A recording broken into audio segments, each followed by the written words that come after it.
So student, यहाँ पर हम एक और एग्जांपल देखते हैं डीएफए की डिज़ाइनिंग का।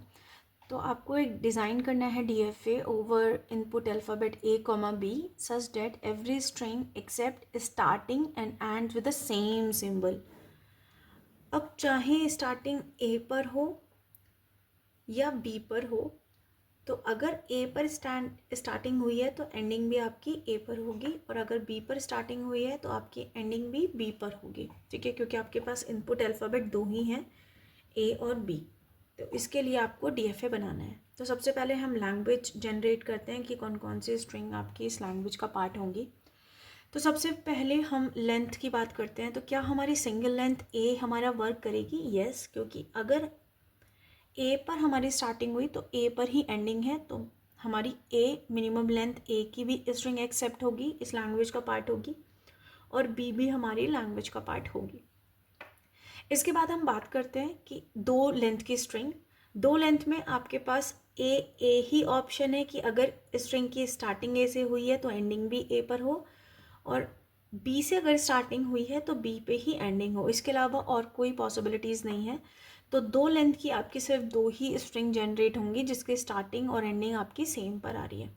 अब हम बात करते हैं थ्री लेंथ की। तो अगर मैं स्टार्टिंग ए पर करूं तो एंडिंग में मुझे ए पर ही करनी है, तीन लेंथ है।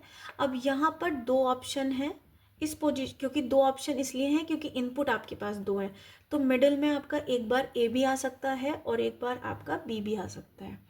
तो दो पॉसिबिलिटीज़ ये हैं जहाँ पर स्टार्टिंग आपकी ए पर हो रही है। सेम चीज़ दो पॉसिबिलिटीज़ आपकी तब होंगी जब आपकी स्टार्टिंग बी पर हो रही है। तो मिडिल आपके ए भी आ सकता है और बी भी आ सकता है।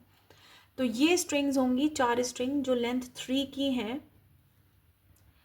लेंथ थ्री की आपकी एंडिंग आपकी सेम अल्फ़ाबेट पे और सिंबल पर हो रही है। तो इसी तरह आपके कॉम्बिनेशंस हो जाएंगे।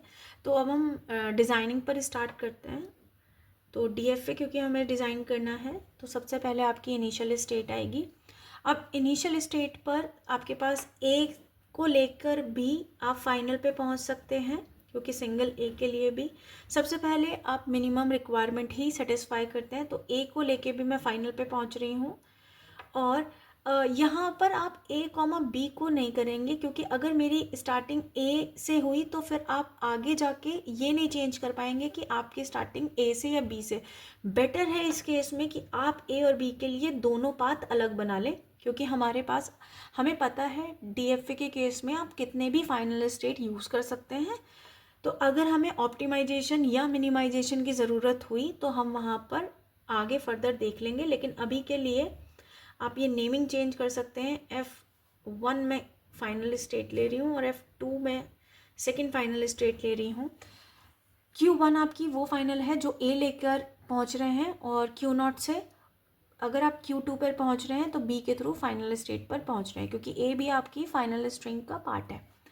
अब हम बात करते हैं कि अगर Q1 पर एक आपको फर्दर मिलता है तो कोई दिक्कत नहीं है, क्योंकि एक बार आपने ए से स्टार्टिंग करी तो एंडिंग कितनी भी बार आपको ए मिले सेल्फ लूप, तो आप ए पे ही रहेंगे और फाइनल पे ही रहेंगे।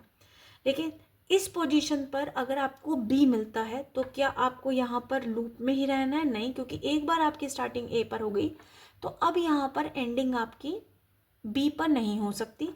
तो इस पोजीशन पर अगर आपको बी मिलता है तो आप एक नई स्टेट ले लें Q3 और यहाँ पर मूव कर लें। ठीक है, तो अब बी कितने भी आए, एक भी आए या फिर मोर देन बी आए, आपको कोई दिक्कत नहीं है। लेकिन अगर बी के बाद आपको ए मिलता है तो हाँ, आप फाइनल पे पहुंच सकते हैं। तो इसका मतलब ये वो स्ट्रिंग्स हैं जो आपकी ए बी ए लेकर आप वापस आए, या फिर अगर चार स्ट्रिंग होंगी कुछ इस तरह की स्ट्रिंग्स, वो भी आपकी ये होंगी कि A B multiple B self loop and then A, जैसे ही आपको मिला आप फाइनल पे पहुंच गए।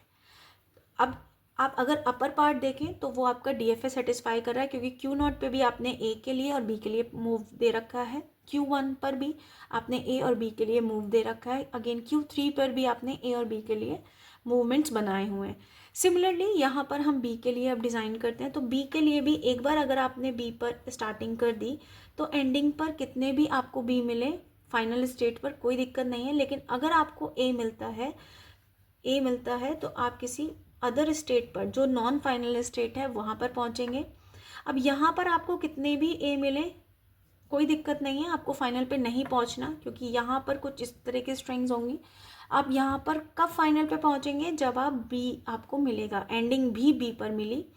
तो अगर आपको इस पोजीशन पर बी मिलता है तो आप अगेन आप Q2 स्टेट पर गए और यहाँ पर आप सारी स्ट्रिंग वो कवर कर पा रहे हैं जिसकी स्टार्टिंग और एंडिंग आपके सेम सिंबल पर हो रही है। Thank you.